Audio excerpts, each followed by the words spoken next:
Now, the Sadducees and Pharisees are both leadership groups within mainstream Jewish society. But the principal Jewish sources of the late Second Temple period also speak of a third group, the Essenes, an important sect, but one that lives outside the mainstream. It's puzzling, or at least frustrating, that none of our Christian sources of the first century mention the Essenes. But the Essenes are in some ways, if we're very cautious, important for understanding the spiritual ferment of late Second Temple Judaism. And they show us, for instance, how complex beliefs about the Messiah could be in this period.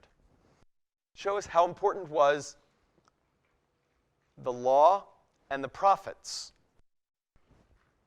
as a source of self-understanding. And they are also intrinsically fascinating because unlike the Sadducees and the Pharisees of the late Second Temple, we can perhaps follow them through their own contemporary writings, if, that is, we believe that it is the Essenes who produced the Dead Sea Scrolls. The name of the Essenes means the pious ones. And before 1947, I know that sounds like a long time to you all, but that's like yesterday. Before 1947, we knew of the Essenes. We knew they existed because we had reports about them in three principal sources: the Alexandrian philosopher, Philo, the historian, Josephus, and a Roman author, Pliny the Elder. What's he most famous for? How'd he die? Vesuvius, sailing with the Roman fleet into the heart of the erupting volcano, romanticized in the letters of his nephew, an adopted son, Pliny the Younger. These sources draw a picture for us of who the Essenes were and what they believed in. But it is difficult, in many ways, to piece together a complete picture. According to Philo and Josephus, the Essenes are spread throughout the country, while Pliny, for some reason, says that the Essenes are located at En-Gedi. En-Gedi is about here, along the Dead Sea.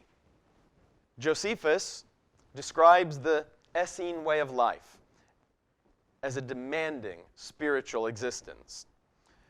Those who wished to join the Essenes spent a year as an initiate, what you call a pledge,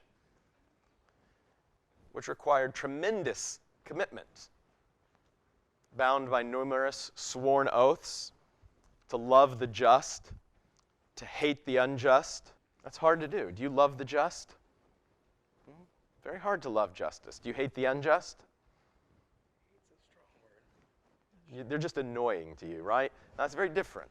No, to be an Essene, you have to love the just, hate the unjust, obey those who are in authority over the sect, and to guard the secret teachings of the sect.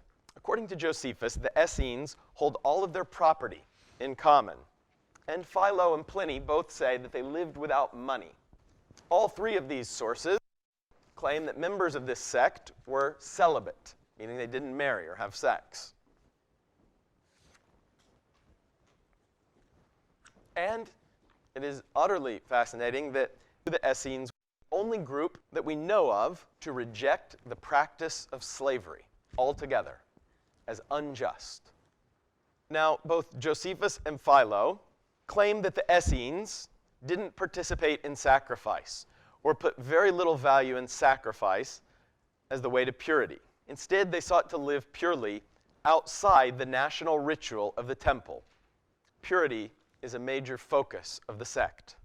Now, just with these three sources, which agree in certain broad respects about the Essenes, we could say that the Essenes are a distinct and important movement in Second Temple Judaism, separating themselves from mainstream society, living out what has to seem to us like monastic existence, dedicated to communal life, purity according to the Jewish law,